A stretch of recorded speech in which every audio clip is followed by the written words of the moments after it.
Today's day 33, shooting above the mark. Today we're going to talk about an analogy I use to remind myself of a very important concept. So, when I was younger, I tried archery. It was a short-lived experience. But in archery, there's a lot of principles you learn, and they're applicable to life. I know on one lesson I had, the concept was I was pulling back to once I'd gotten used to pulling the bowstring back and getting the tension right before I released the arrow. One of the more difficult things to deal with was the fact that I kept overshooting the target or missing the bullseye completely because I had too much power behind the arrow. Well, this concept of shooting above the mark is a concept I think that's even biblical. I mean, this is a reference somewhere in the Bible, probably in Acts or the New Testament or somewhere, but this concept has been around for a long time.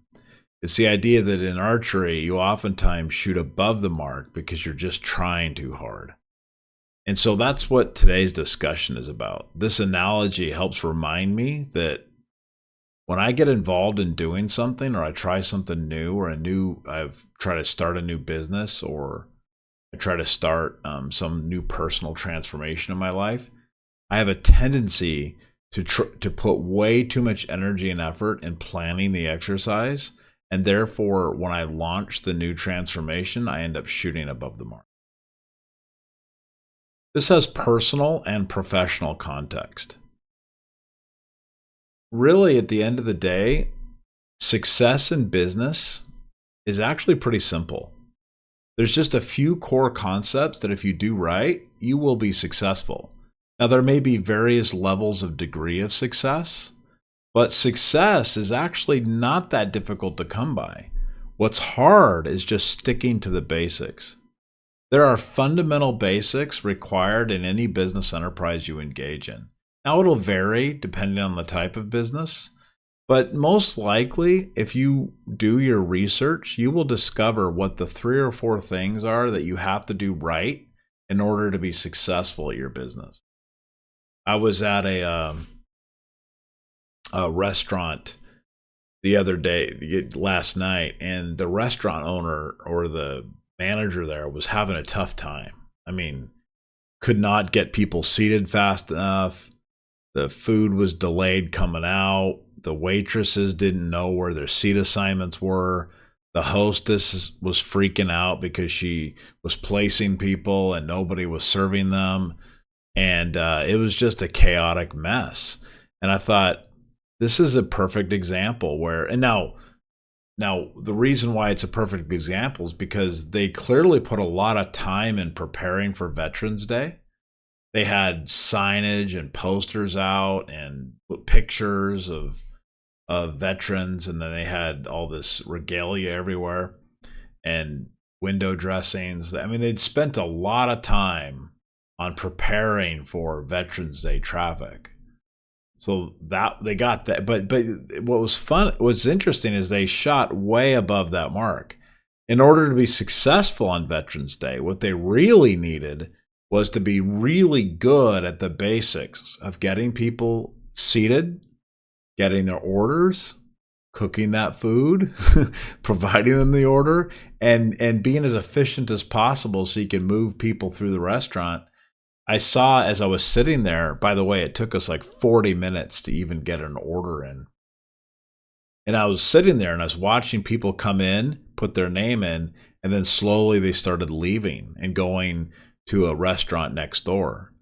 So I thought, that's interesting. This is an example where the basic skills of business are needed to be successful, and all this other stuff you do is extra.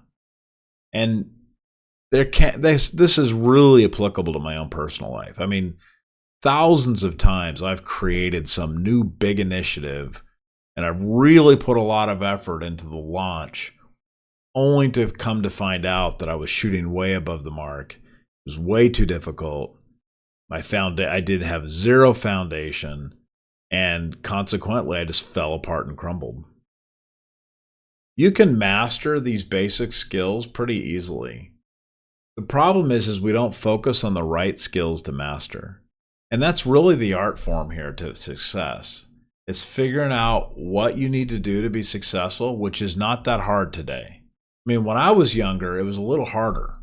I mean, now I can go to some AI tool or YouTube or, do a search, and I can get relatively good advice. I mean, pretty decent advice on what to do to be successful in any given enterprise, whether it be personal or professional. Like if I wanted to eat better, there's a myriad of resources out there on this. And I'm sure there's a debate about who's got it right and who's got it wrong. But honestly, if you follow any one of them, you're probably going to be okay. So the idea is just do the basics. Don't try to reinvent the wheel. Don't try to do all this crazy stuff. Just do the basics and get it right. I mean, that's really what it is. We tend to focus on the flashy, grandiose ideas. We really fall into two major mistakes. The first is this grand gestures thing. In order to be successful, we think there needs to be this gigantic, radical transformation, this big, grandiose thing we have to do. When in really, what we really need is small strategic steps that accumulate over a time with perseverance and patience that lead to success. The second one is this idea that we have to have revolutionary ideas. The idea that the idea is good. But honestly, come on. I have a million ideas that could be tremendously successful in business. So I come up with them daily. I mean, ideas are nothing. I mean, if you want an idea on how to run a great business, just do a search on it. You'll find many business ideas, all great. The revolutionary idea is not that big, not that important. What's important is execution. Focusing on revolutionary ideas leads to poor execution usually. Now, that doesn't mean that there can't be a transformative, disruptive idea or technology out there, certainly. But all of them are rooted in doing the basics really well. So with that, it's important to be ambitious. It's important to aspire to greater things. But it's equally important to do the basics well. Thank you.